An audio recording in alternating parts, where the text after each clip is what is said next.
Bismillahirrahmanirrahim. Innal hamdalillah nahmaduhu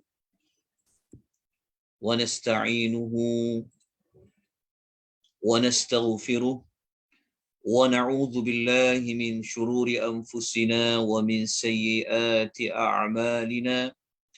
Man yahdihillahu fala mudilla lahu wa man yudlil fala hadiya lahu. أشهد أن لا إله إلا الله وحده لا شريك له وأشهد أن محمدا عبده ورسوله. يا أيها الذين آمنوا اتقوا الله حق تقاته ولا تموتن إلا وأنتم مسلمون. أما بعد فإن أصدق الحديث كتاب الله وخير الحدي حدي محمد صلى الله عليه وسلم وشر الأمور محدثاتها وكل محدثة بدعة وكل بدعة ضلالة وكل ضلالة في النار. السلام عليكم ورحمة الله وبركاته. Muslimin dan muslimat rahimani wa rahimakumullah. Alhamdulillah, pada petang yang berbahagia ini sekali lagi kita dapat bertemu buat siri yang kedua, yang mana kita masih lagi membincangkan tentang Suratul Fil. Hari ini merupakan siri yang akhir bagi kita membincangkan tadabbur Suratul Fil. Pada minggu lepas, siri yang pertama, Alhamdulillah, kita telah mempelajari tentang latar belakang surah Al-Fil, yang mana kita ketika mana kita mempelajari tentang latar belakang surah Al-Fil ini, kita telah mengetahui bahawasanya tujuan surah Al-Fil yang Allah Ta'ala turunkan seperti mana yang dinukilkan oleh Dr. Ali Hassan Arfan. Beliau mengatakan surah Al-Fil ini adalah surah yang mengajak kepada orang-orang yang beriman supaya orang beriman ini mengesakan Allah. Mengesakan Allah dari sudut melihat bagaimana Allah Subhanahu wa Ta'ala itu berkuasa dari sudut menghancurkan orang-orang yang kafir. Orang-orang yang kafir yang kita bincangkan dalam surah Al-Fil ini adalah berkenaan dengan berkenaan dengan pasukan bergajah yang diketuai oleh Abrahah yang menaiki gajah untuk memerangi penduduk memerangi penduduk Mekah. Pada tahun yang sama itulah dilahirnya Rasulullah sallallahu alaihi wasallam. Oleh kerana itulah tahun itu dinamakan dengan tahun gajah. Dari sudut pandang yang lain, surah Al-Fil ini adalah surah yang mengingatkan kepada orang-orang Quraisy tentang kurniaan yang Allah berikan kepada mereka dari sudut Allah menyelamatkan mereka, Allah menjaga Kaabah daripada dimusnahkan oleh pasukan bergajah. Pada minggu lepas kita telah membincangkan tentang keterangan dan tafsiran ayat yang pertama. Kita telah bincang tentang apakah maksud kepada tujuan Allah bertanya dari sudut alam tara. Kemudian mengapa Allah menggunakan kalimah kaifa, apa makna fa'ala, apa yang Allah ulas tentang rabbuka, dan mengapakah Allah menggambarkan pasukan bergajah itu dengan perkataan ashabi, sahabat. Jadi maklumat itu bagi sesiapa yang tidak dapat mengikuti pada siri yang lalu, tuan-tuan boleh melihat rakaman yang berada di FB Akademi Tadabbur Malaysia. Nota untuk rujukan pada petang ini dan juga pada minggu lepas telah pun saya membuat pengedaran. Jadi tuan-tuan dan puan boleh rujuk dalam nota yang telah diedarkan. Jadi saya mohon jasa baik mana-mana rakan-rakan yang boleh membantu berkongsikan link Google Drive yang menyimpan nota bagi tajuk Tadabbur 22 surah 22 surah lazim. Dalam link tersebut bukan hanya ada nota untuk suratul fil, ada juga nota bagi kelas-kelas yang lalu. Jadi tuan-tuan dan puan-puan, saya tidak bercadang untuk mengulangi apa yang telah kita pelajari pada minggu lepas secara terperinci. Namun begitu, saya harap tuan-tuan boleh melihat rakamannya di FB Akademi Tadabbur Malaysia. Tajuknya adalah Tadabbur Suratul Kahfi buat siri yang pertama. Kemudian kita juga telah membincangkan bahawa pada minggu lepas kita telah sampai kepada ayat yang kedua. Ayat yang kedua ini Allah Subhanahu wa taala telah mengajak kita semua merenung, kita menghayati tentang bagaimana Allah Subhanahu wa taala telah menggagalkan rancangan jahat yang ada pada Abrahah dan juga pada pasukan bergajah yang ingin menyerang Kaabah. Mengapa kita katakan ada rancangan jahat? Kerana kita telah kupas pada perkataan kaidun. Dekat ayat 2 ni ada perkataan kaida. Di sini kita telah ulas, jadi kita boleh lihat pada tafsiran ayat mengapakah Allah menyebut tentang perkataan kaidun. Kemudian kita juga telah menyebutkan perkataan tadlil. Ya, perkataan tadlil ini merujuk kepada Allah menggagalkan. Jadi Allah menggagalkan itu bukanlah pada saat serangan tersebut, tetapi gagalnya ini sebenarnya telah berlaku beberapa kali sebelum itu. Sebab perkataan tadlil memberi isyarat kepada pengulangan. Inilah yang telah kita kupas pada kuliah yang lalu. Kemudian kita juga telah mengupas tentang mengapakah Allah menggunakan perkataan yaj'al. Lam yaj'al. Yaj'al ini Allah datangkan dalam bentuk present tense, dalam bentuk fi'lul mudhari', nak memberitahu kepada kita bahawa apa saja rancangan jahat yang berlaku, yang dirancangkan, pasti Allah boleh buat. Seperti Allah boleh menggagalkan bukan hanya pada kisah pasukan bergajah, tetapi Allah boleh menggagal ia sampai bila-bila. Dia boleh berterusan. Sebab itu kita belajar tentang perkataan yaj'al. Jadi maklumat ini sebenarnya saya telah bincangkan pada kuliah yang lalu, pada minggu lepas. Jadi saya harap bagi sesiapa yang ingin mengikuti pengulangan, jadi boleh lihat di rakaman yang telah kita lakukan pada minggu lepas. Jadi pada petang ini kita akan membincangkan, insya-Allah kita akan membincangkan pada ayat yang ketiga sampailah kepada penghujung ayat.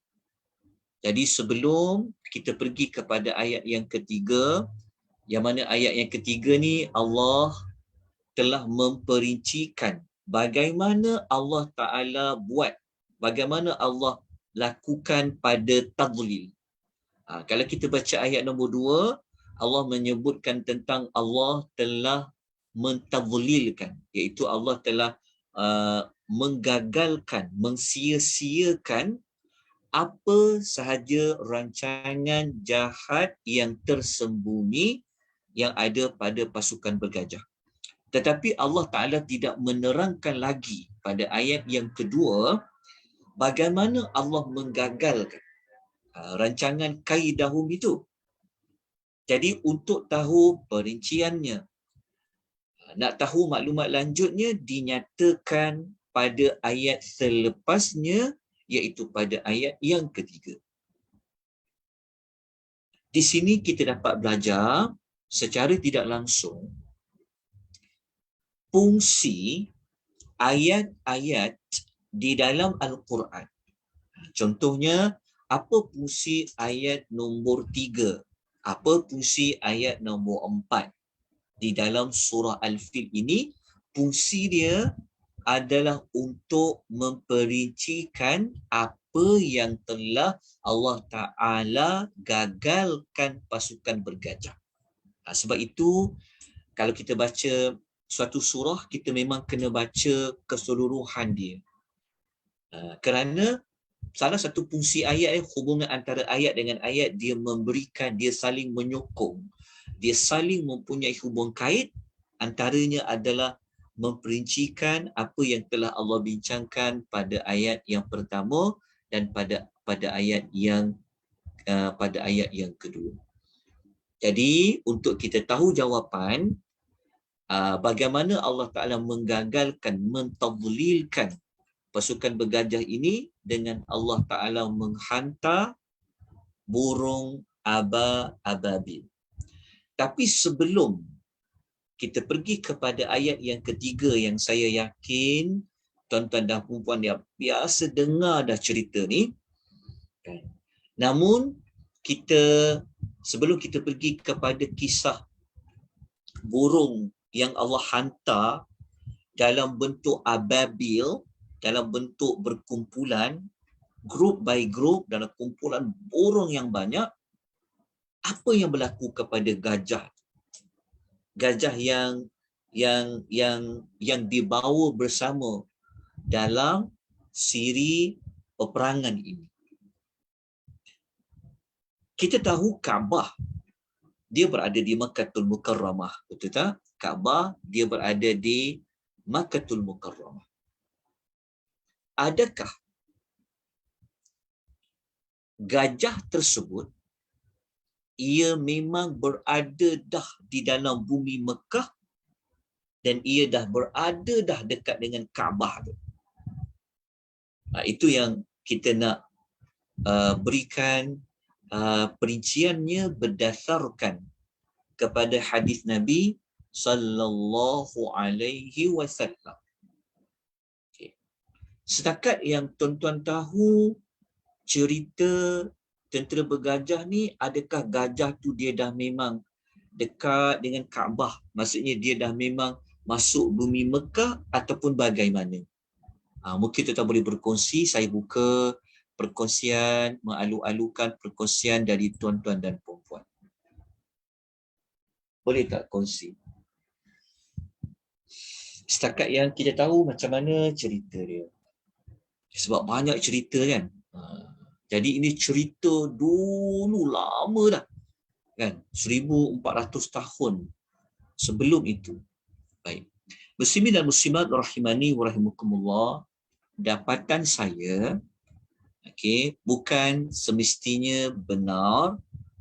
Mungkin saya ada terlepas pandang ataupun ada maklumat lain, namun menurut dapatan tu maksudnya menurut kepada pembacaan dan rujukan berdasarkan dalam hadis Nabi SAW, sebenarnya gajah itu dia memang tidak menghampiri Kaabah tu. Memang dia tidak memasuki bumi Makkahul Mukarramah itu. Tetapi dah dekat-dekat dah nak pergi kepada Kaabah.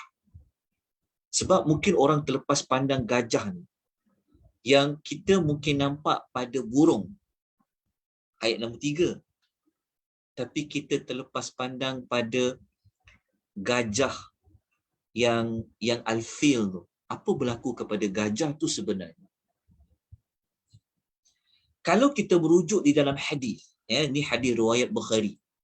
Nombor hadis itu 112. Sabda Nabi sallallahu alaihi wasallam, "Inna Allah Kita tengok hadis nombor 2 ni. Hadis pertama ni dulu. Hadis yang kedua ni. Okey. Dua-dua riwayat Bukhari. Okey. Kalau tuan-tuan dan puan pernah mengikuti sesi tadabbur ataupun pernah mempelajari tafsir surah Al-Fatih. Kan ada satu surah namanya Suratul Fatih. Kalau kita mengikuti maklumat dalam Suratul Fatih, kita tahu bahawa Rasulullah sallallahu alaihi wasallam pernah dihalang untuk memasuki bumi Mekah bagi menunaikan ibadat umrah. Cerita itu masyhur. Siapa yang dia belajar Suratul Fatih, dia belajar sirah Nabi SAW, dia mesti pernah mempelajari tentang pernah dalam sejarah sebelum pembukaan kota Mekah. Maksudnya sebelum Rasulullah SAW dapat menawan kota Mekah daripada kekuasaan orang musyrikin, Nabi pernah sebelum itu bercadang untuk masuk ke bumi Mekkatul Mukarramah, tetapi Nabi dihalang. Akhirnya berlakulah satu perjanjian yang dinamakan Perjanjian Al-Hudaybiyah. Masa tu Nabi tak dibenarkan masuk menunaikan umrah ketika tu. Yang sahabat teringin nak masuk ni. Masuk bumi Mekah ni. Kerana mereka dah lama dah tinggalkan Mekah. Sekarang mereka dah ada kekuatan, dah ada pasukan tentera. Akhirnya Nabi menerima cadangan tersebut dan akhirnya Nabi menerima adanya perjanjian tu. Nabi tak boleh masuk tahun ni, tapi Nabi kena masuk pada tahun yang lalu. Berlakulah perjanjian Al-Hudaybiyah.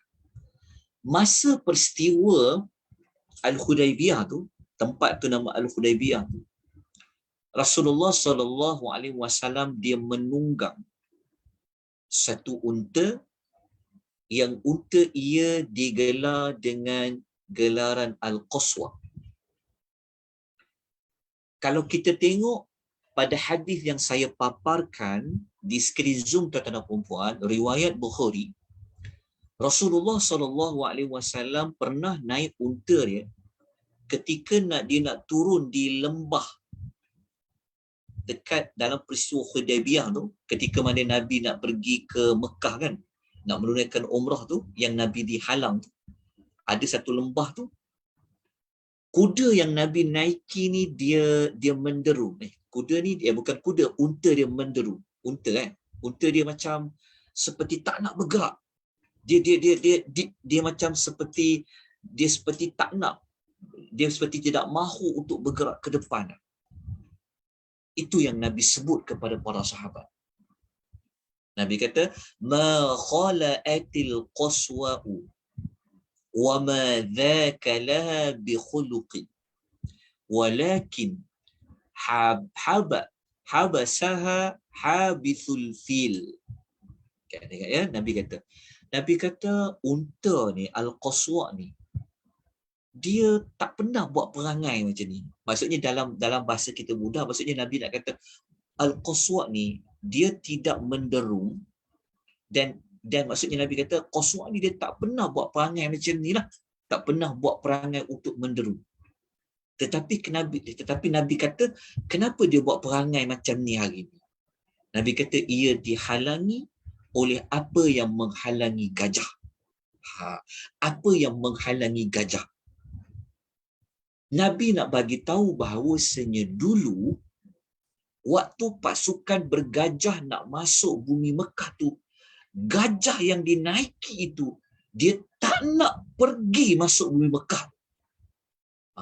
Gajah tu. Maknanya gajah tu sebenarnya dia kalau baca tafsir ulama hadis, kata para ulama, ada satu lembah dah nak hampir ke bumi Mekah dah. Kat situ lembah itulah Al-Wadi, ada satu lembah tu yang menyebabkan gajah yang dibawa oleh Abrahah daripada Yaman nak masuk ke Mekah tu, gajah tu tak nak masuk. Jadi di tempat itu, kawasan itulah unta yang Nabi naik tu, dia buat perangai yang sama macam gajah. Kita tak faham tak maksud dia? Menunjukkan bahawasanya gajah tu dia tak nak masuk di Mekah tu. Begitu juga unta Al-Qaswa yang Nabi naiki tu pun tak nak dia pergi. Menunjukkan bahawa apa beza dia? Apa sebenarnya dia ada persamaan tau. Para ulama hadis dia mencari jawapan. Kenapa unta Nabi itu seolah-olah memberi isyarat dia tak nak masuk Mekah pada tahun tu juga? Sebab tu dia buat perangai tadi tu. Kan? Lepas itulah yang berlaku perjanjian Sulh Hudaibiyah. Kenapa tuan-tuan? Kata Ibnu Hajar Asqalani wallahu a'lam, para ulama mengatakan dia punya tu memberi isyarat bahawa tak boleh lagi masuk Mekah ketika tu. Kemungkinan kalau masuk Mekah juga pada tahun itu, mungkin akan berlakunya peperangan, mungkin akan berlakunya pembunuhan, penumpahan darah. Sebab itu unta tadi bagi isyarat yang Nabi naik tu menunjukkan bahawa, kata para ulama, kenapa? Sebab para ulama bagaimana dia boleh buat komentar seperti itu? Kerana para ulama, sebab Nabi kaitkan dengan gajah. Sebab Nabi kata gajah tu dia pernah berhenti di lembah itu, dia tak nak masuk ke Mekah kerana kita tahu bahawa Abraha kalau dia masuk berlaku peperangan, berlaku pertumpahan darah. Jadi itu perkaitan antara unta Al-Qaswa dengan gajah yang pernah dibawa oleh Abraha. Saya harap tuan-tuan jelas tentang maklumat ni. Kan? Okey, ini fakta dia daripada hadis. Sebab kalau kita bergantung sepenuhnya kepada ayat Quran, kita tak dapat cerita gajah tu. Kalau ulasan para ulama sejarah, kita jumpalah cerita pasal gajah tu.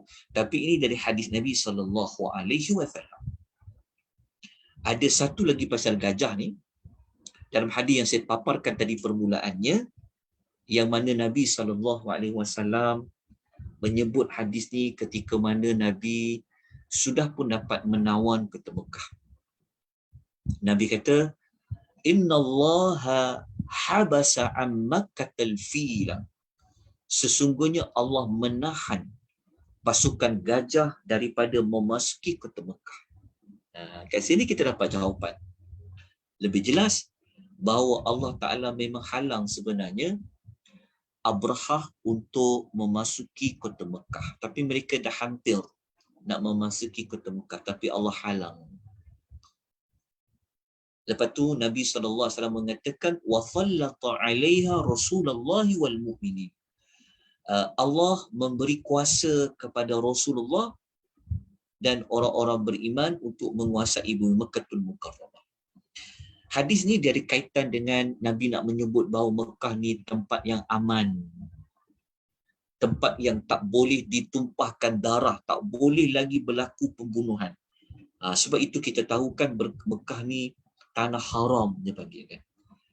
Ya, tak boleh ditumpahkan darah. Selepas Nabi dapat tawan saja Mekah tu, sudah tidak boleh lagi berlakunya pertumpahan darah. Sebab itu Nabi menyebutkan tentang kisah gajah yang Allah tahan daripada masuk Mekah tu, memberikan isyarat, memberitahu ke bahawa memang dari dulu lagi pun sebenarnya Allah Ta'ala pertahankan kemuliaan bumi Makkatul Mukarramah ini, seperti mana Allah pernah menahan pasukan bergajah atau gajah itu sendiri untuk memasuki bumi Makkatul Mukarramah. Ini adalah maklumat cerita, maklumat tambahan yang kita boleh ambil daripada hadis Nabi sallallahu alaihi wasallam. Tetapi apa yang berlaku kepada pasukan gajah tersebut?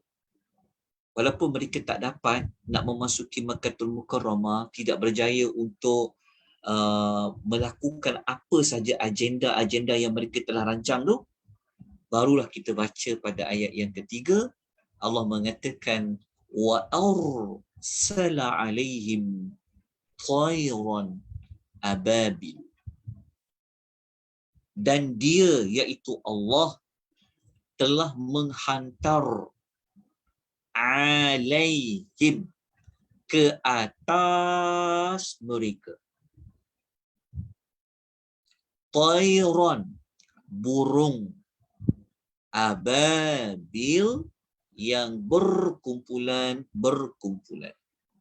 Jadi ababil dekat sini, bagaimana kita terjemahkan dia berkumpulan. Jadi kita lihat huraian daripada para ulama tafsir. Kalau kita rujuk, ingat ya, ini ayat Quran. Jadi kita kena ada rujukan dia. Maka rujukan yang saya rujuk, kita merujuk apa yang dirujuk oleh Ibnu Hajar Al-Asqalani rahimahullah dalam Fathul Bari. Tuan-tuan, kitab tafsir, ingat, kitab tafsir ada juga sebenarnya dalam kitab hadis. Maksud dia, nak tahu pentafsiran ayat, ada juga ditafsirkan di dalam kitab hadis. Macam Sahih Al-Bukhari, dia ada satu bab, satu tajuk tentang tafsiran ayat. Faham tak maksudnya? Maka daripada hadis itulah kita ambil bab tersebut, maka dalam tafsiran hadis tersebut, Imam Ibnu Hajar Al-Asqalani rahimahullah, beliau telah menukilkan tafsiran Mujahid. Mujahid ni dia adalah seorang tabi'in, anak murid kepada para sahabat. Maknanya tafsiran dia pun kuat sebab dia tabi'in, berguru dengan sahabat. Sahabat dia berguru dengan Nabi SAW. Nabi dapat wahyu dari Allah. Sebab dalam hadis tak diceritakan ababil tu apa. Kalau ada hadis, mesti kita guna hadis dah. Dari sudut sahabat pun, wallahu ta'ala a'lam, dapatannya memang ada hanya pada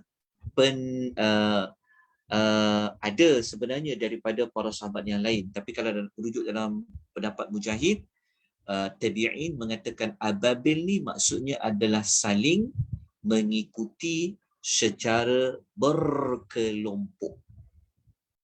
Maksudnya dia datang, maknanya banyak. Dia datang ikut group by group, dia datang. Lepas datang satu kumpulan, datang lagi satu kumpulan. Itu maknanya ababil. Okay. Kalau tuan-tuan nak rujuk pendapat yang lain, ada banyak dalam kitab tafsir. Tapi yang pastinya, walaupun ulama-ulama ada yang kata ababil tu dia kalau kita rujuk dalam tafsiran tabi'in lain lah. Saya hanya bawa satu saja. Kerana satu ni pun maknanya hampir sama dengan pentafsiran lain. Kalau kita rujuk Al-Hasan Al-Basri mengatakan ababil maknanya al-kathiratu, iaitu banyak. Kalau merujuk pendapat Abdullah bin Mas'ud, ababil maksudnya al-firaqu. Dia datang kumpulan yang berbeza-beza. Macam tu. Jadi kesimpulan dia, ababil ni yang penting dia bukan nama burung tu. Tetapi dia merujuk kepada burung yang banyak dan ia datang dalam bentuk kumpulan by kumpulan. Itu maksud ababil. Okey, dekat sini ababil. Burung ni datang dari mana? Allah tidak menjelaskan burung tu dia datang dari mana. Adakah dia memang burung yang khusus turun dari langit? Adakah burung itu dia datang daripada satu gua ke? Burung tu datang daripada bumi mana ke? Allah Ta'ala tidak ceritakan kepada kita. Jadi maklumat-maklumat yang tidak dijelaskan secara langsung, maka lebih baik kita tidak membincangkan dia. Burung tu datang dari laut ke? Datang daripada langit ke? Wallahu ta'ala a'lam. Tetapi pasti burung tu dia diutuskan oleh Allah Subhanahu wa ta'ala dalam bentuk banyak, dalam bentuk berkumpulan.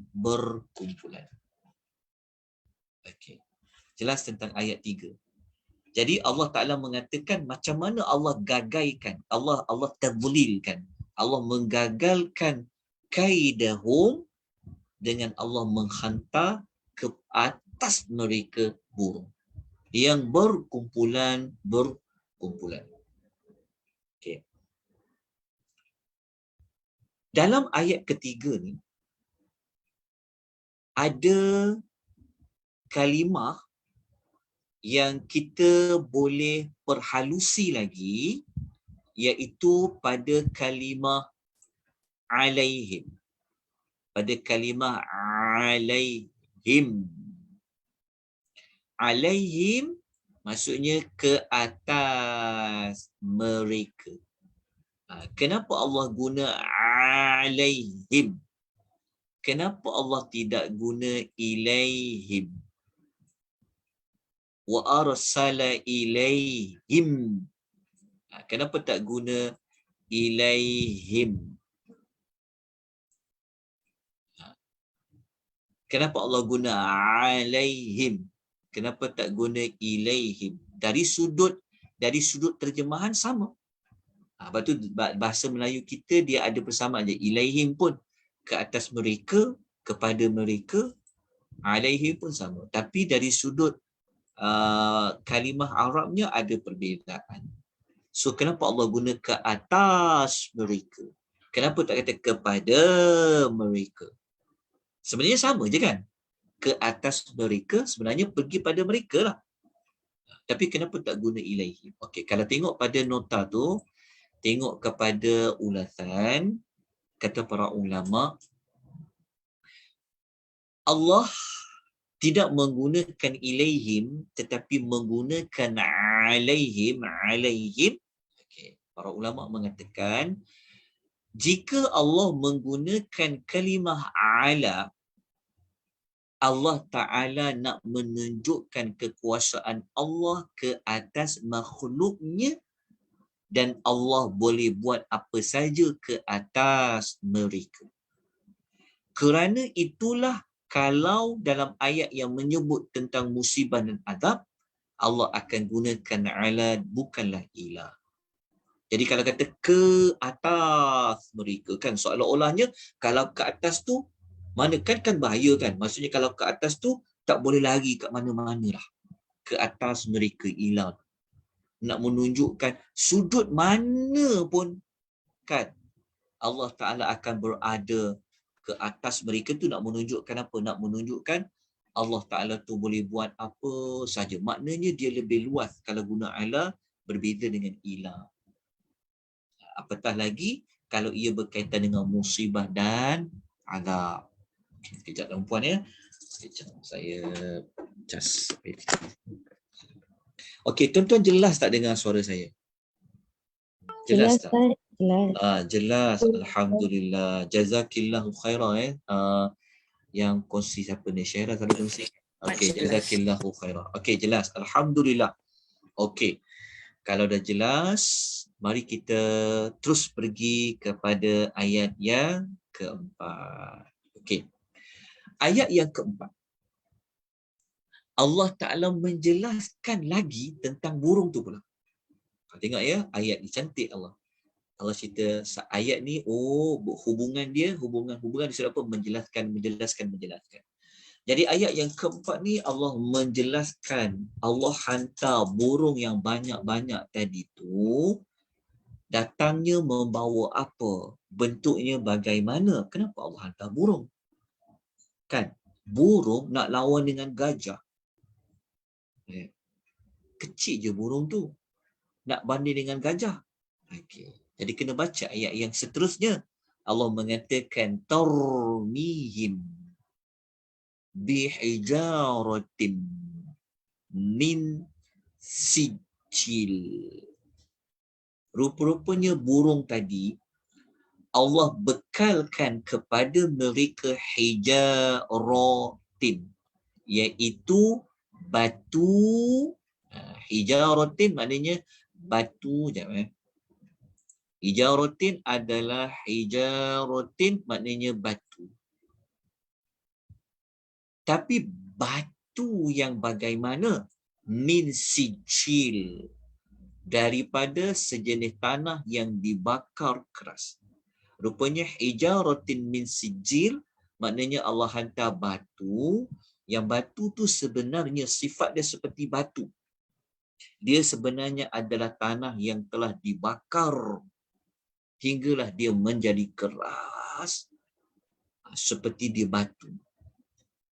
Tanah yang dibakar menjadi keras, ia adalah umpama batu. Dia adalah batu daripada sejenis tanah yang dibakar. Ayat 3 ni, batu yang dibakar keras ni ia sama seperti mana batu yang pernah Allah Ta'ala hantar kepada kaum Lut.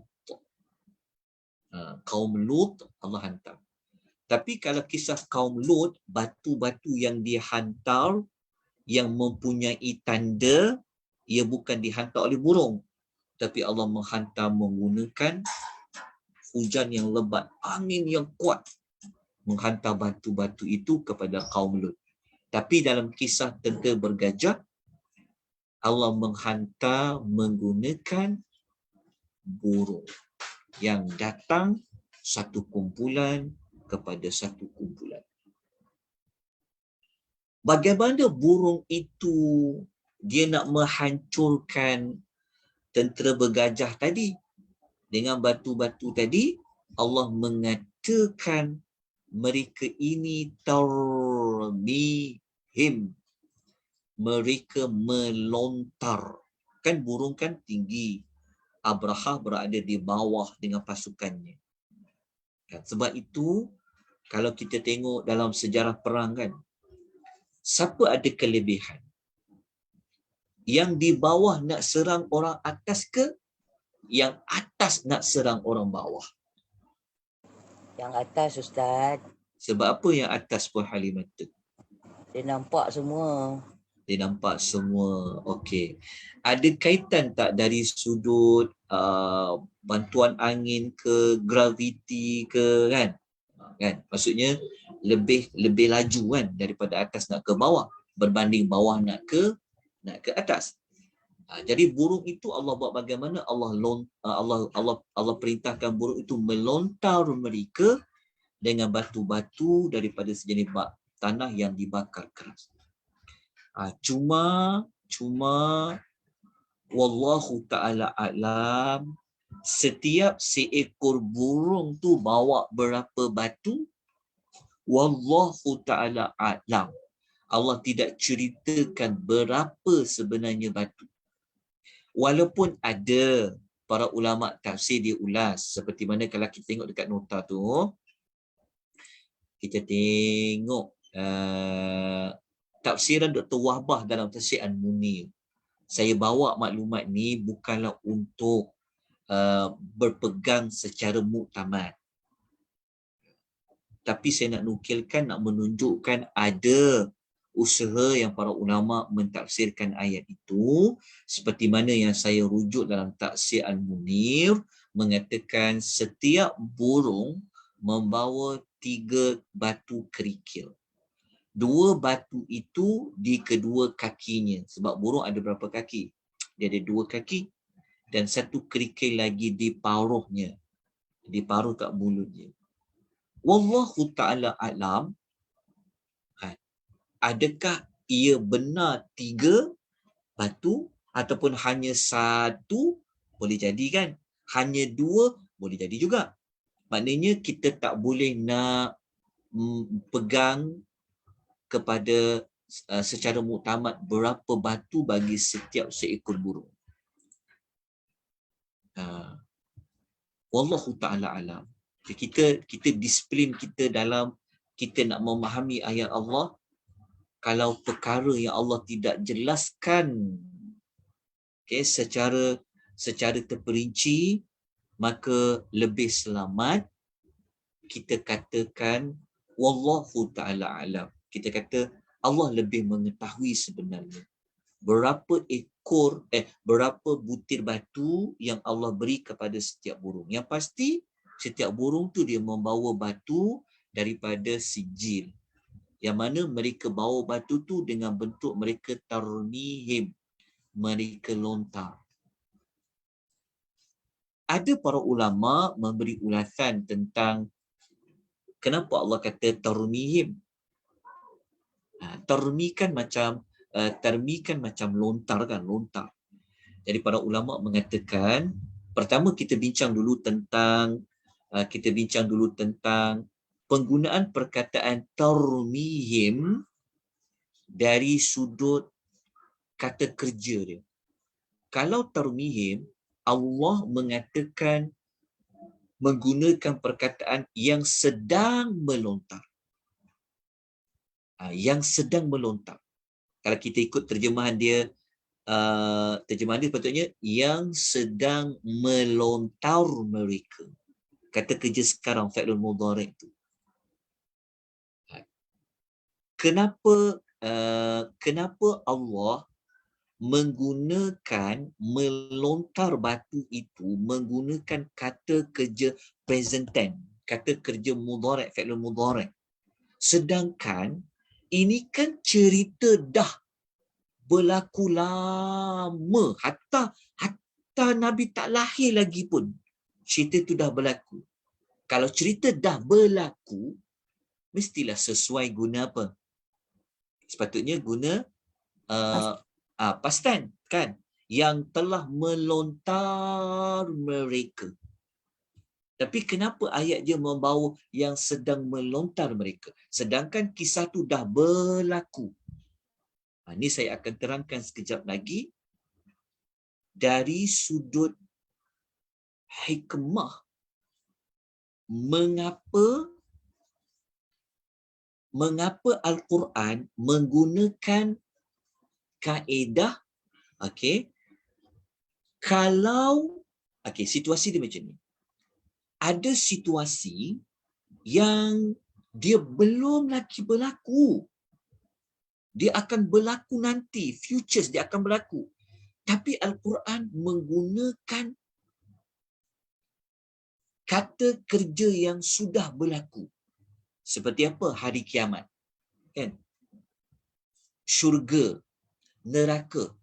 Belum masuk lagi dalam neraka, belum lagi masuk syurga, belum berlaku kiamat. Tapi kenapa kadang-kadang Allah menggunakan seperti perbuatan telah berlaku, telah masuk ke dalam syurga, telah masuk ke dalam neraka, telah diazab, telah berada di hari kiamat. Sedangkan dia belum lagi berlaku. Situasi dua pula, macam kes surah Al-Fil ni, cerita pasukan bergajah ni, kan benda tu dah berlaku. Kan sebelum Nabi lahir lagi dah berlaku. Kenapa ketika Allah nak cerita pada Nabi, atau pada Nabi pun, Allah guna yang seolah-olah sedang berlaku? Kenapa jadi macam tu? Mesti ada sebab dia. Tetap kena faham je dua kaedah tu. Nanti saya akan terangkan sekejap lagi.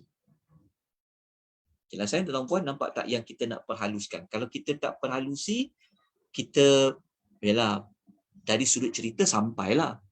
Tapi sebenarnya nak lagi sampai cerita tu membawa sekali dengan emosi, kita kena kupas. Mengapakah cerita peristiwa yang telah berlaku tetapi Allah cerita seolah-olah dia sedang berlaku. Kenapa sedang berlaku? Allah menggunakan kata kerja yang sekarang. Seperti mana tarmihim. Okay. Kata para ulama, perkataan tarmi, dalam perkataan tarmihim, asalnya daripada ru'watnya, kata dasarnya ramimya, yang bermaksud membaling. Dalam ayat ini, kalimah tarmihim, melontar, membaling tu dalam bentuk kata kerja sekarang. Seperti yang telah saya ulas tadi tu. Okey. Kenapa? Apa hikmah dia? Kalau Allah menggunakan kalimah kata kerja sekarang, iaitu seperti sedang membaling, sedang melontar tu untuk kisah yang telah berlaku menunjukkan perkara itu berlaku berulang-ulang. Faham tak maksud berlaku berulang-ulang? Maknanya burung yang pernah melontar membaling batu daripada sijil kepada pasukan bergajah tu, ia boleh lagi berulang sekali lagi. Boleh berulang buat kali kedua, boleh berulang buat kali ke-100, boleh berulang buat kali yang ke-1000. Kau faham tak maksud dia? Orang Arab, sebab ingat, tujuan surah ni, kini ingat apa dia tujuan dia? Jadi bagi memberikan rasa gentar, rasa takut yang mendalam kepada orang-orang Arab musyrikin yang memusuhi Nabi SAW, yang cuba nak halang dakwah Nabi SAW, mereka sangat terkesan. Maksudnya mereka kalau mereka ambil peduli ayat tu, mereka akan jadi takut. Sebab mereka tahu perbuatan burung tu, maksudnya Allah Ta'ala boleh hantarkan burung yang sama, yang boleh membawa batu-batu daripada sijil tu, Allah Ta'ala boleh ulang episod itu buat kali yang berkali-kali. Macam mana tahu berkali-kali? Dengan penggunaan perkataan tarmihim. Kita jelas tak apa yang ingin saya sampaikan? Sampai tak pada tentara perempuan? Jelas Ustaz. InsyaAllah. Okey, itu kalau kita perhalusi seperti ini, dia berbeza kan. Kalau kita tak perhalusi, kalau baca terjemahan, memang kita faham cerita tu. Oh, burung tu, oh Allah hantar burung tu. Mungkin pada pandangan kita, mungkin kita macam seperti tidak nampak bahawa oh burung tu boleh datang berulang-ulang kali lagi. Tapi setelah kita perhalusi, kisah itu dia boleh berulang balik. Kisah yang Allah hantar burung tu, mimin sijil tu, boleh berulang lagi. Lagi and lagi. Kenapa? Kerana kata kerja sekarang, fi'lul mudhari', present tense, menunjukkan continuous and continual. Dia akan berterusan. Okey, situ mesej yang pertama.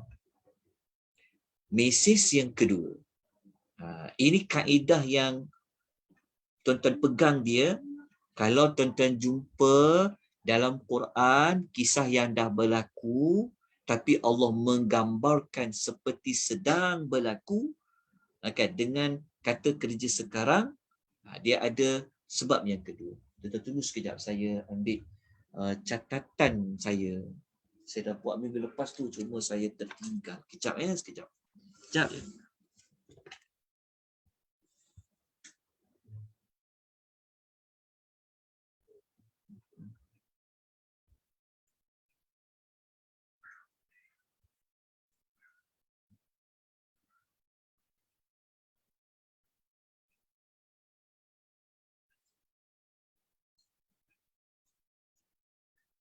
Sekejap tuan-puan, sekejap.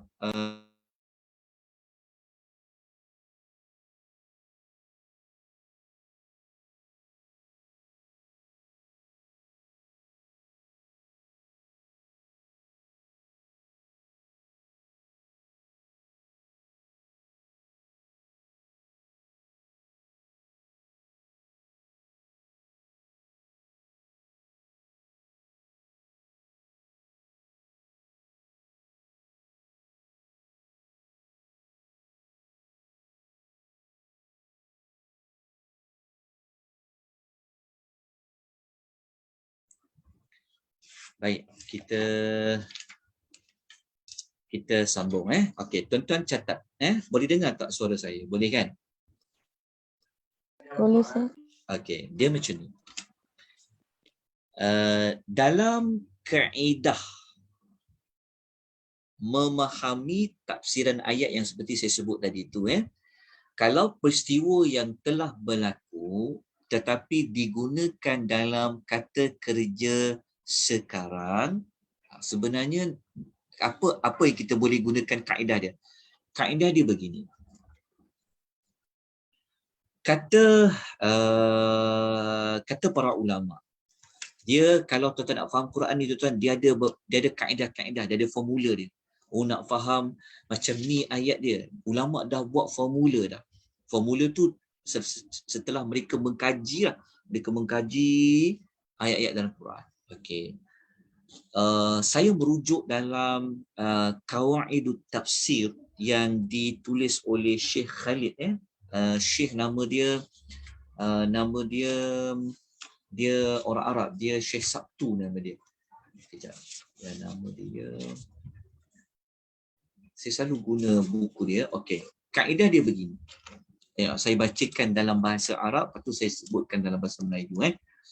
Kaedah dia, min sya'nil Arabi, di antara kebiasaan orang Arab, at-ta'biru 'anil madhi bil mudhari'i, di antara cara orang Arab ni, apabila dia mengungkapkan, apabila dia nak cerita peristiwa yang masa lampau yang telah berlaku,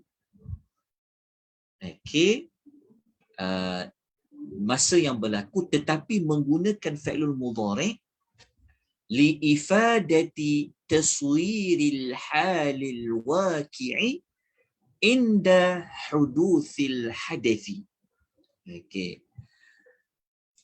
Orang Arab kalau dia berkata, dia cerita tu dah berlaku dah, tetapi dia menggunakan ungkapan fi'lul mudhari' sedang berlaku tu sebenarnya adalah untuk menggambarkan situasi sebenar ketika peristiwa itu terjadi. Maksud dia, Allah Ta'ala nak bawa kita seolah-olah kita ni berada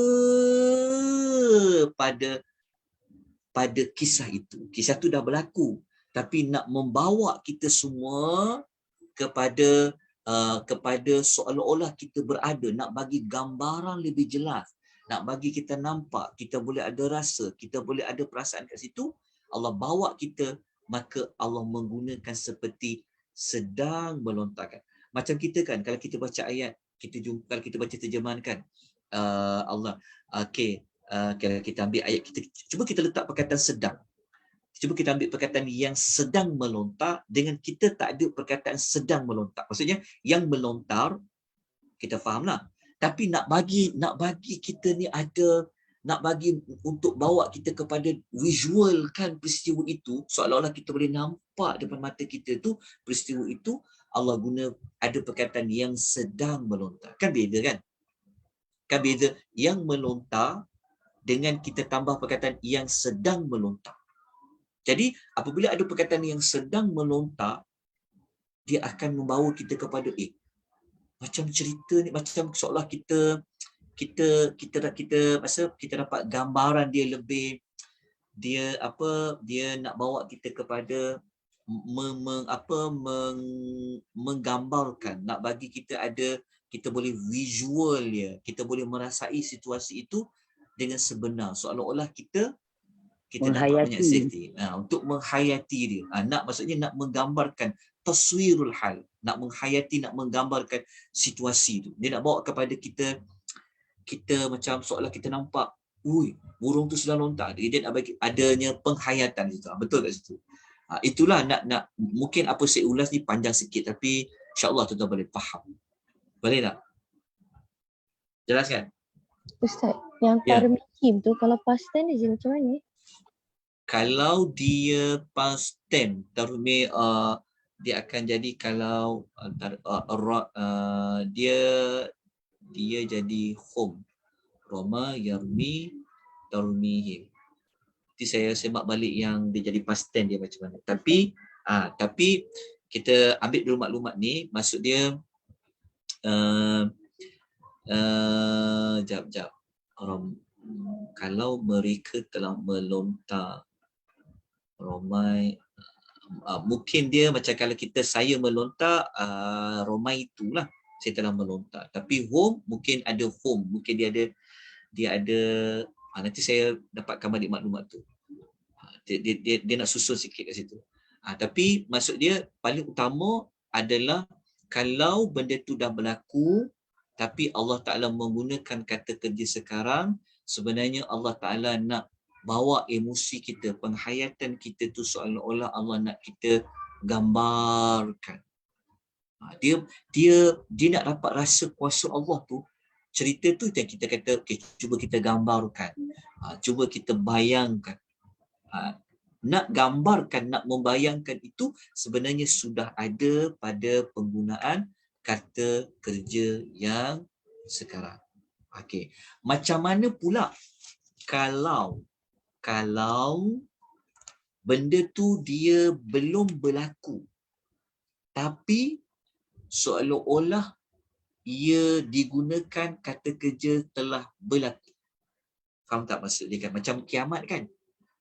Belum lagi berlaku tapi seolah-olah macam telah berlaku. Jadi kalau dia fa'ilul mudhari', kita dah pernah belajar. Okey. Kalau kata peristiwa yang akan berlaku digunakan dalam kata kerja sekarang, okey, dia nak membawa kepada maksud okey, dalam kaedah Arab dia kata macam ni. Min sya'anil arabi. Dari antara kebiasaan orang Arab, jika dia nak mengungkapkan peristiwa yang akan datang menggunakan fa'lul madhi telah berlaku, hikmah dia apa? Tambihan ala tahaqquqil wuku'i. Maksud dia inilah kalau buat nota tu yang kita perlu terjemahkan. Apa terjemah yang sebaik-baiknya? Sebab rujukan kita adalah bahasa Arab. Jadi nak terjemah tu nak bagi kalau public baca, orang awam baca dia faham tak? Kalau orang belajar Arab dia nak terjemah ni, dia tak terjemah pun tak apa, dia boleh faham lah. Tapi nak bagi ke dalam bahasa Melayu.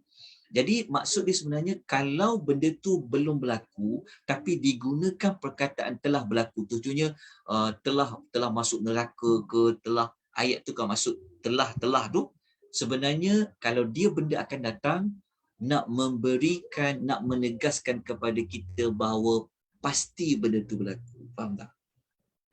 Kan benda yang belum berlaku tapi guna kata kerja yang telah berlaku nak menunjukkan benda yang akan datang tu pasti berlaku.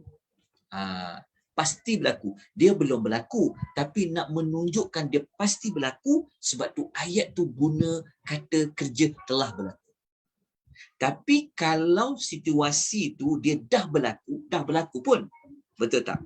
Tetapi kita tak ada pada waktu dah berlaku tu. Jadi nak bawa kita kepada menggambarkan, menghayatinya, maka digunakan kata kerja sekarang. Moga-moga faham insya-Allah. Okey. Boleh? Ustaz, jadi kalau untuk fi'il amar tu dia guna untuk dua-dua, past tense dengan present tense. Past tense dengan present tak juga. Kalau Tak juga. fi'lul amru tu dia perintah lah, dia perintah untuk buat lah. Yang tu dia lain sikit. Yang bentuk yang bagaimana tu perincian ni wallahu ta'ala. Tapi kaedah dia kalau perintah tu dia ada macam kaedah lain.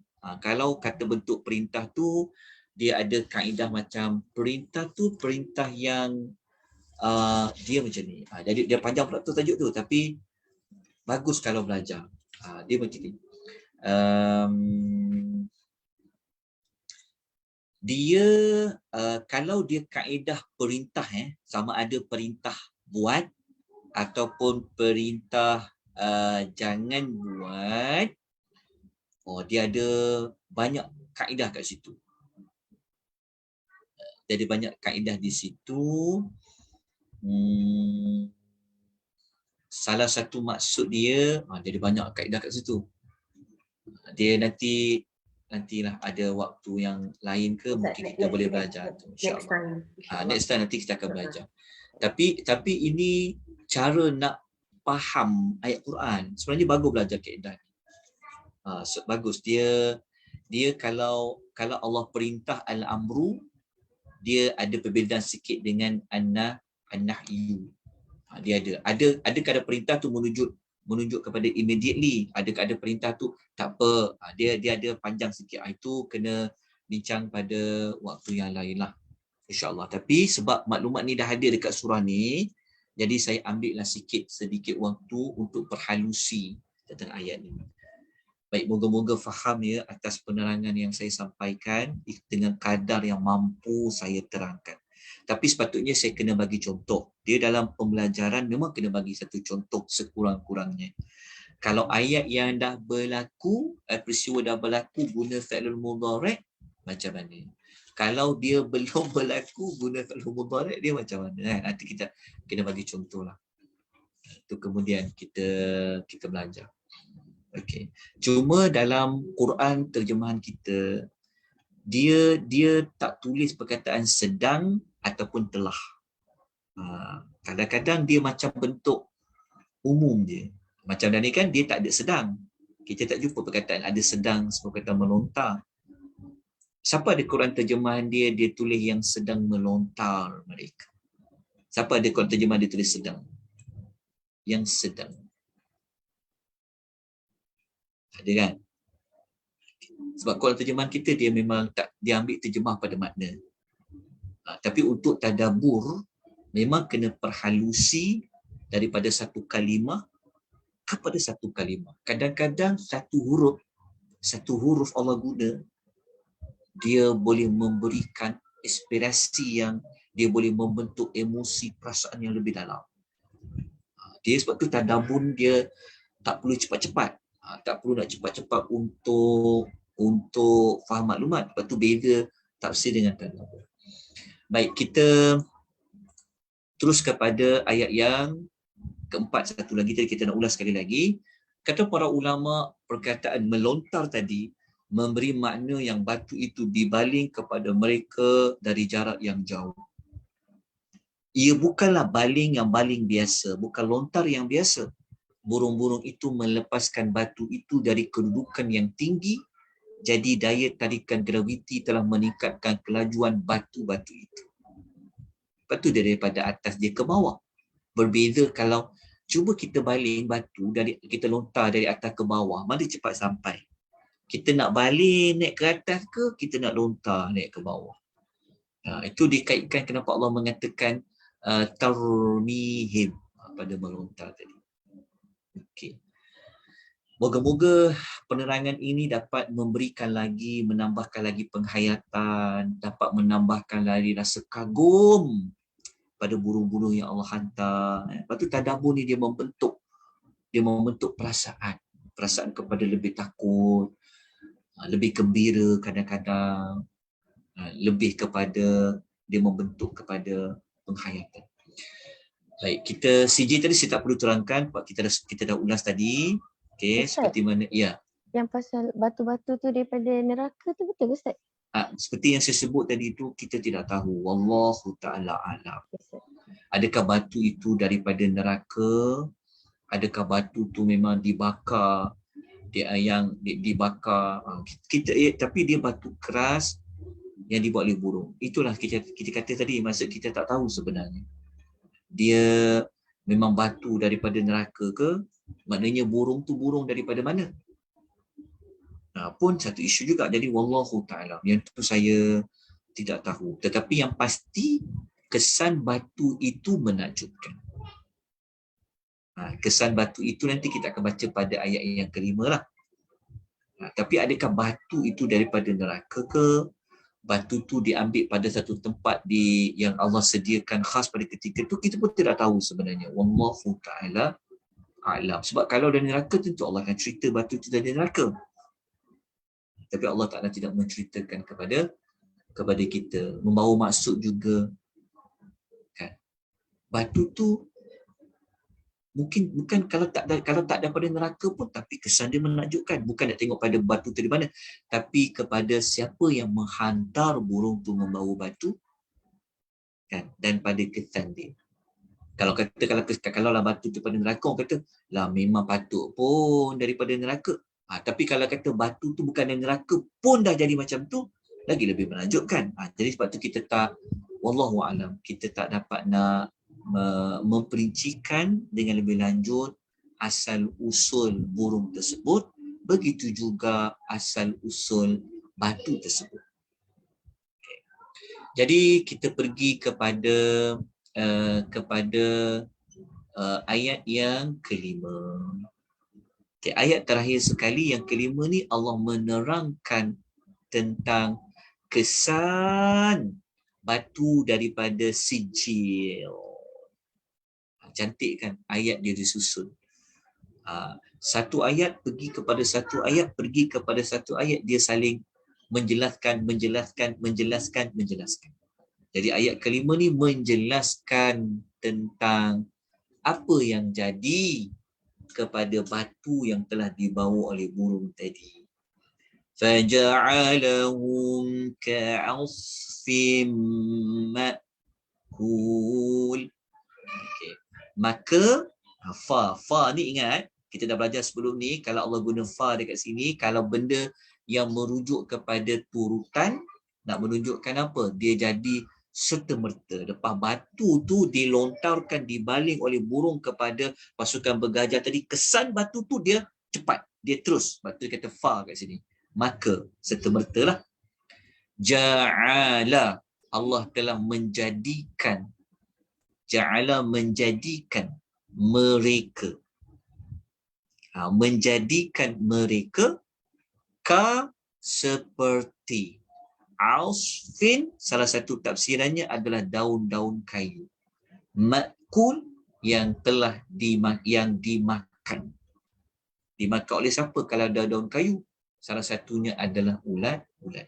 Maknanya seperti daun-daun yang akhirnya dimakan oleh ulat. Kesan daripada batu min sijil. Batu yang dimakan keras tadi tu. Jadi dia cepat berlaku. Maksudnya kena saja batu tadi, terus dia seperti ka'asfin ma'kul. Okey. Sebelum kita lanjutkan, kita nak penghalusi perkataan faja'ala kat sini. Itu yang para ulama bincang. Kenapa beza khalaqa dengan ja'ala? Kenapa ja'ala? Okey, kita tengok dekat sini. Dekat dalam tafsiran ayat dia. Sekejap kita tengok dekat sini. Okey, kalimah ja'ala dalam faja'alahum itu bermaksud mengubah sesuatu dari sesuatu bentuk ke suatu bentuk yang lain. Itulah ja'ala. Okay. Allah memberitahu yang Allah itu telah menjadikan tentera bergajah yang sepatutnya kuat, tetapi Allah jadikan sebagai lemah dan tidak bernilai langsung, tidak ada kekuatan langsung, seperti daun-daun kering saja.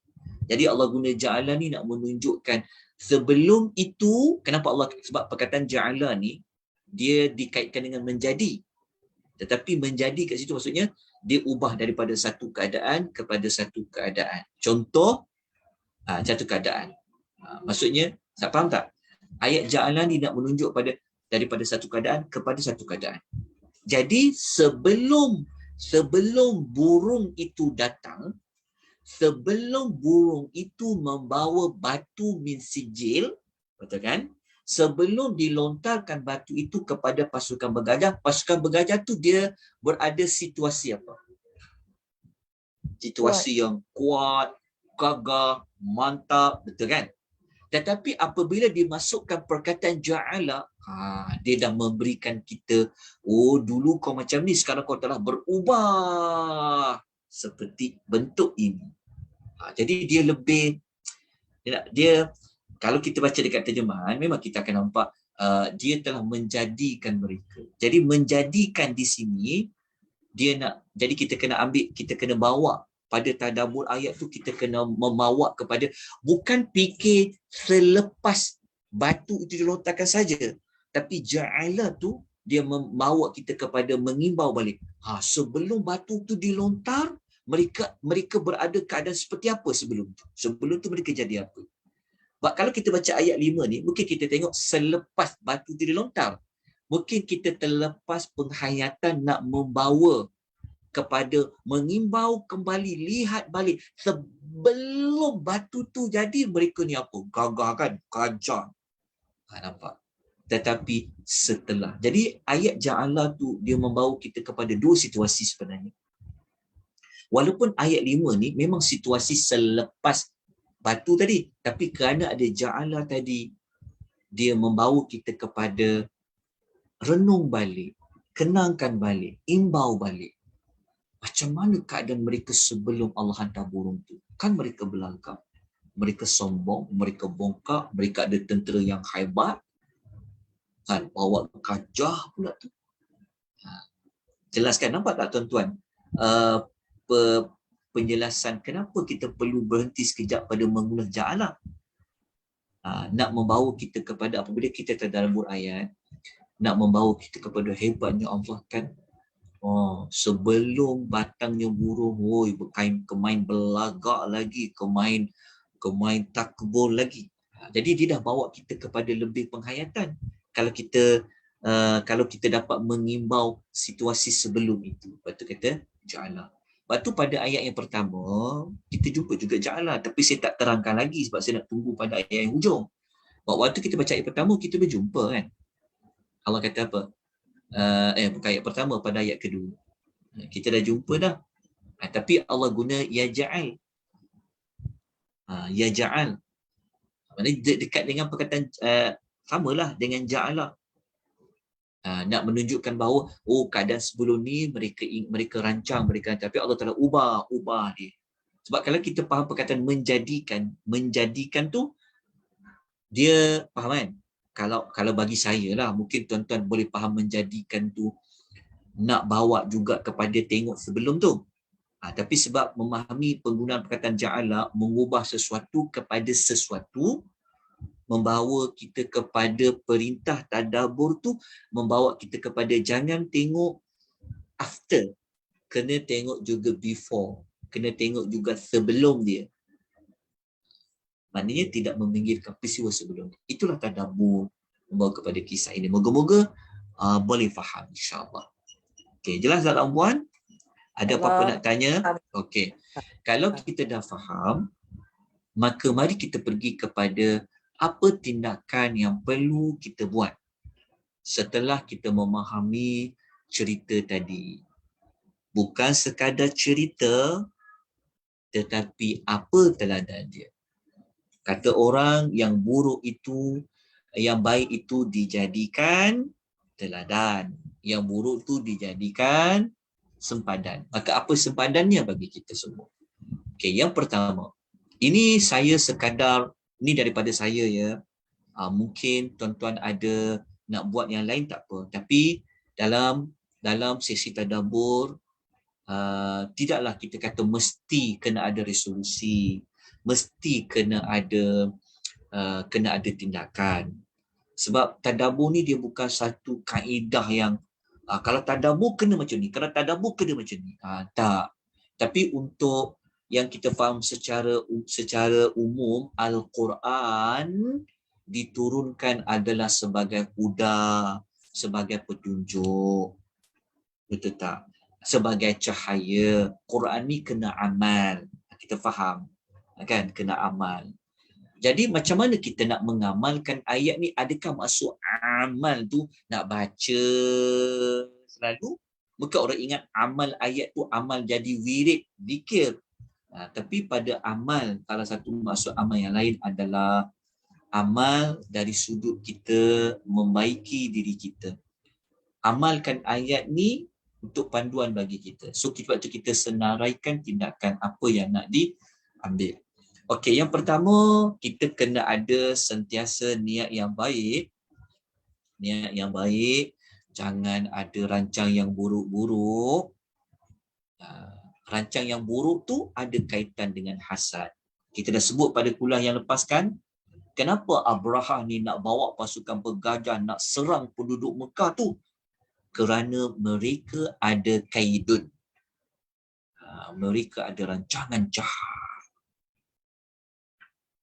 Lepas tu kalau tengok pada sejarah dia rasa dengki dengan orang menumpukan bumi Mekah dengan datang ke Kaabah tu tiap-tiap tahun. Sedangkan mereka telah membina gereja yang besar di Yaman nak tarik orang datang. Tapi orang tak nak pergi juga ke sana. Jadi mereka ada perasaan hasad.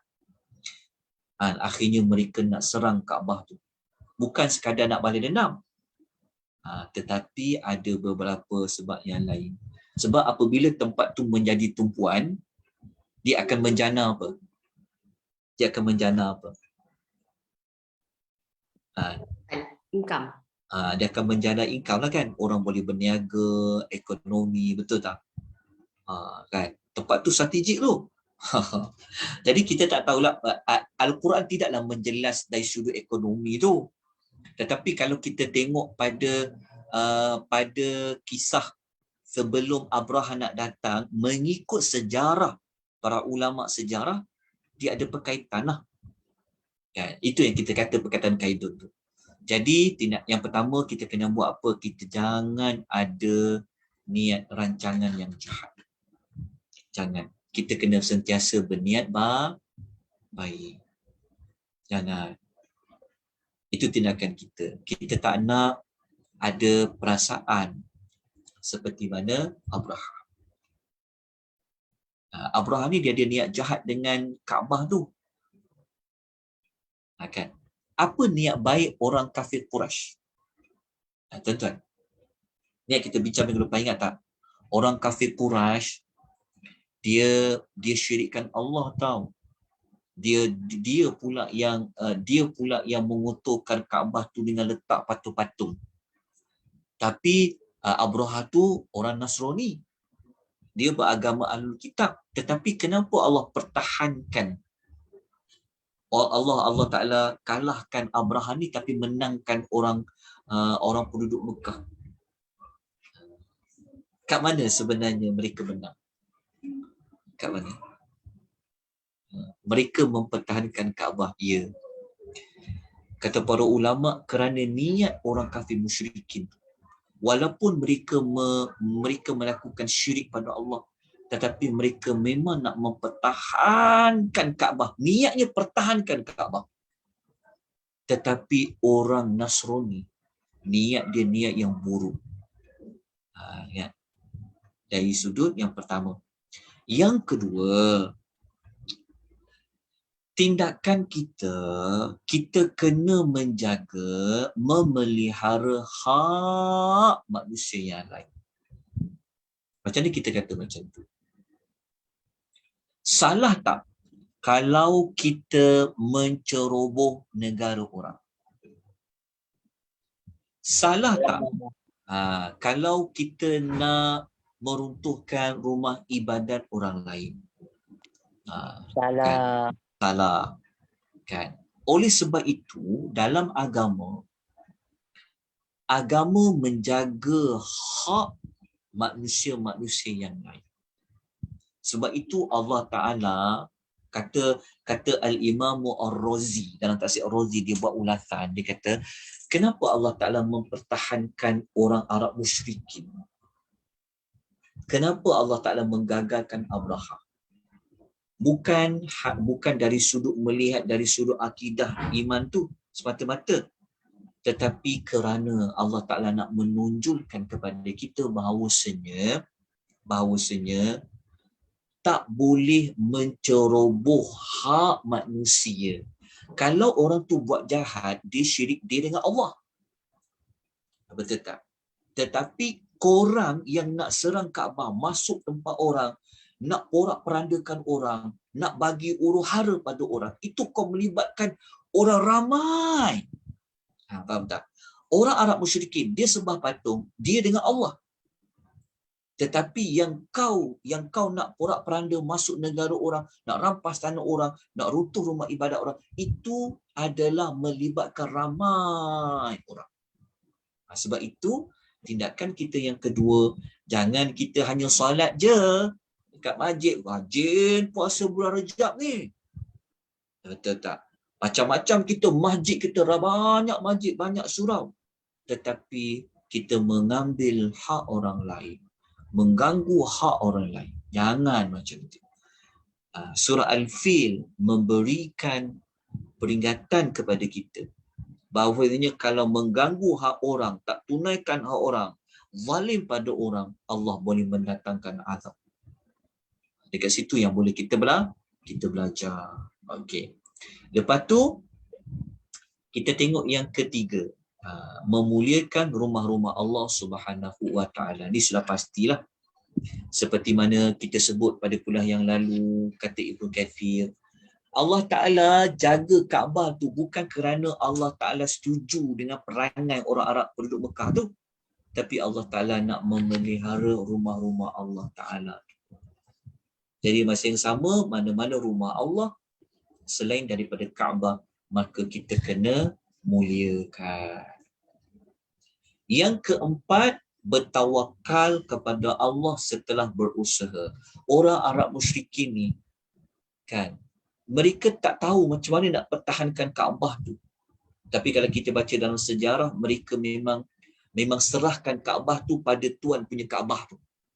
Maknanya mereka tawakallah, serahkanlah tuan ni, Kaabah ni ada tuan dia, biar tuan dia jaga, diserahkan kepada tuan. Mereka tak boleh buat apa-apa.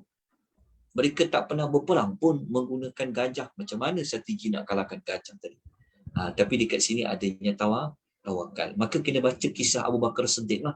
Dalam cerita yang para ulama mengatakan, sebelum Abraha nak masuk Kaabah tu, dia telah hantar utusan jumpa dengan pembesar-pembesar yang jaga Kaabah tu. Seperti mana datangnya Abu Bakar Siddiq. Kemudian yang ketiga, menghindari mana-mana perbuatan yang boleh mengundang kemurkaan Allah Subhanahu wa taala. Ini adalah yang kelima.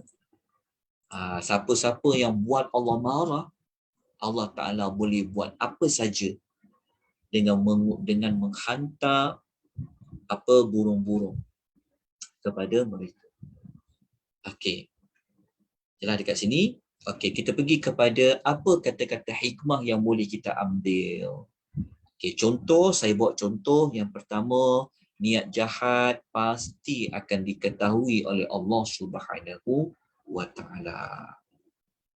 Walaupun orang Arab musyrik tak tahu pun apa sebenarnya mereka nak datang serang Kaabah ni, tapi Allah Ta'ala Maha mengetahui. Itu kita pegang yang pertama. Jadikan sebagai kata-kata hikmah.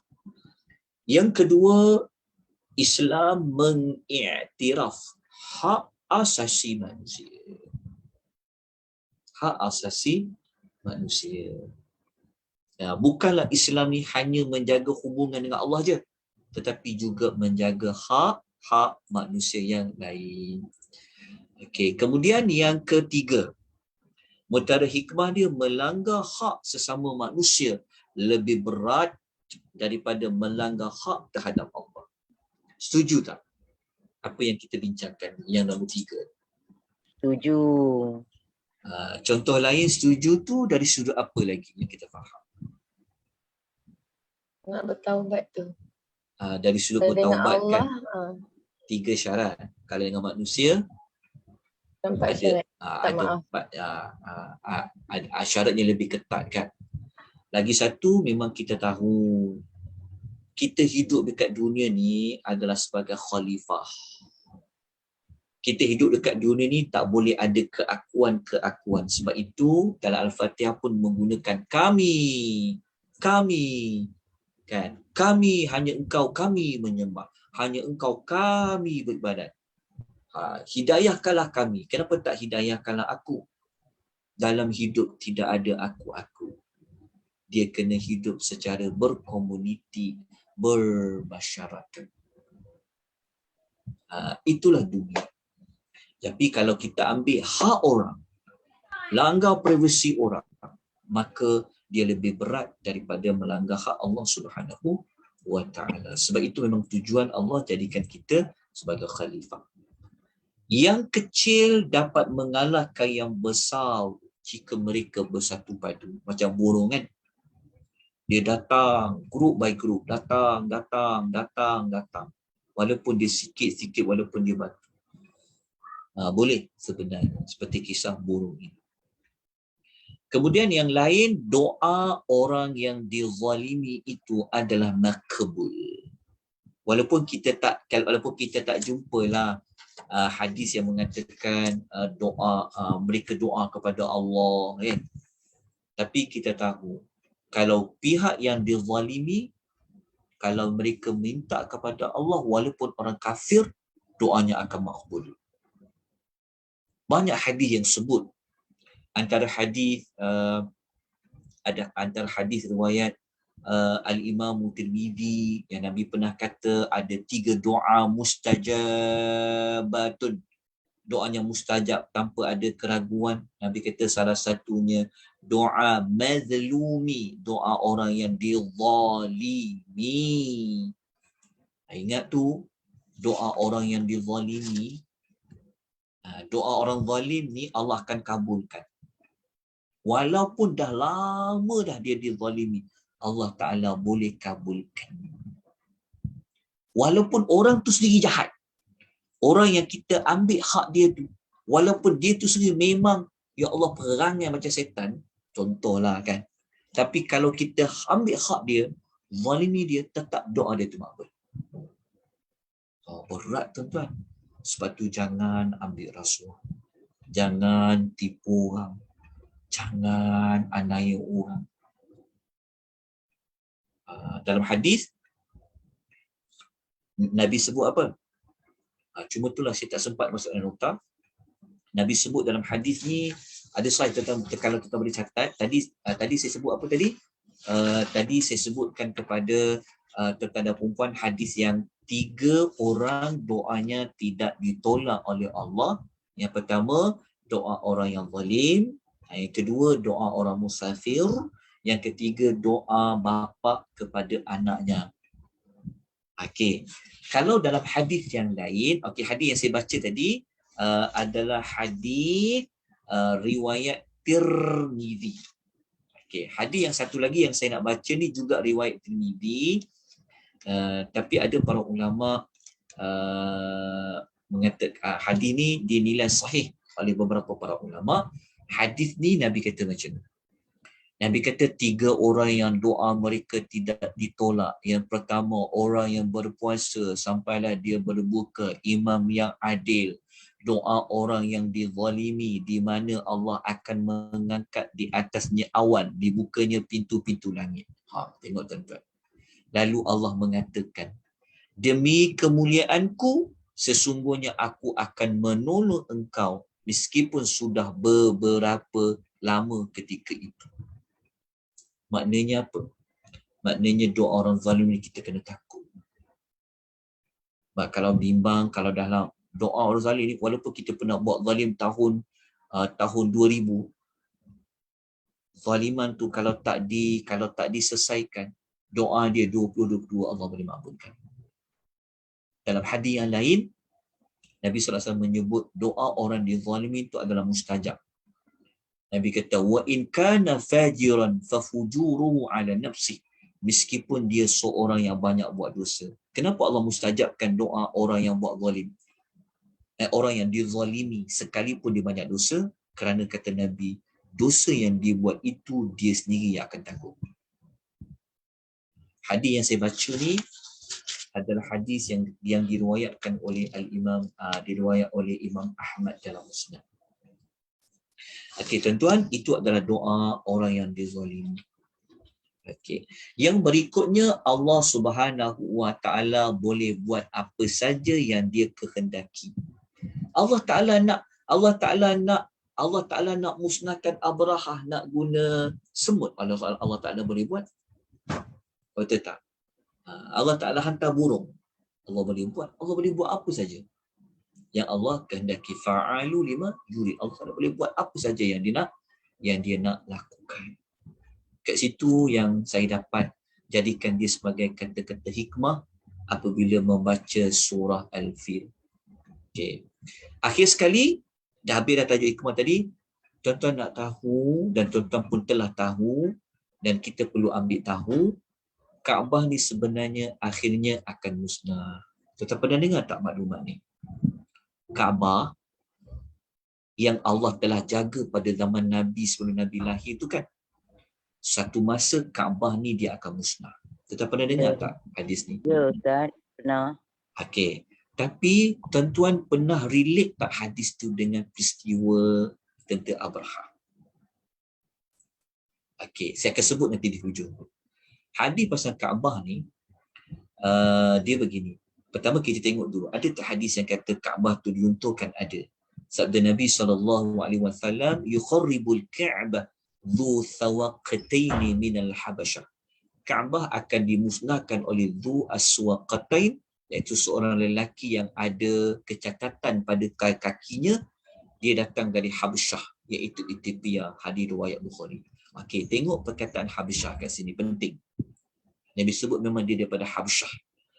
Habasyah sekarang di Ethiopia kan. Ada lelaki nanti kurus je dia, kaki dia tu cacat, kaki dia tu ada masalah, tapi dia daripada Habasyah. Kaabah tu akan dimusnahkan oleh dia.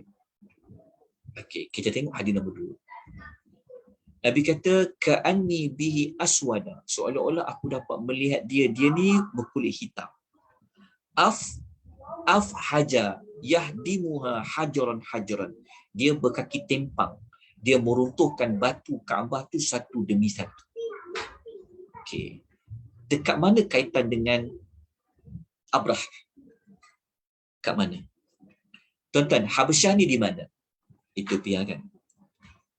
Kalau kita baca sejarah, An-Najashi ni sebenarnya dia berada di bawah kuasa Raja Habasyah. An-Najashi dia memerintah Yaman. Tapi Yaman tu sebenarnya dia di bawah jajahan Raja Habasyah. Lepas tu ada pada ulama sejarah mengatakan yang supply tentera, apa tindakan Raja Abraha nak serang Kaabah ni sebenarnya mendapat perkenan Raja Habasyah. Jadi apa berkaitan dengan Kaabah tu? Di sini para ulama-ulama. Dekat sini. Kaabah akhir zaman. Ulama-ulama kita. Kisah ini sebagai muqaddimah diutuskan Rasulullah. Kisah Abraha tu kan, Ashabul Fil tu adalah kisah permulaan nak diutuskan Nabi SAW dan juga penganggungan Kaabah. Adapun di akhir zaman, masyarakat apabila dia dah tak jaga Kaabah tu, dia dah tak lagi hormat Kaabah tu, maka Allah akan jadikan orang Habasyah yang akan menguasai mereka dan menghancurkan Kaabah dari muka bumi ini. Maknanya apa? Masa Abraha datang ada kaitan kuasa oleh Raja Habasyah, maka di akhir zaman Kaabah itu akan diruntuhkan daripada kuasa orang yang sama. Maksudnya orang sama tu maksudnya dari tempat yang sama. Kalau Abraha datang dapat perkenan Raja Habasyah, maka di akhir zaman Kaabah ini runtuh daripada orang yang berada dari tempat yang sama Habasyah. Inilah yang disebutkan oleh Nabi SAW dalam hadis riwayat Al-Bukhari. Maka tamatlah pengisian kita pada petang ini.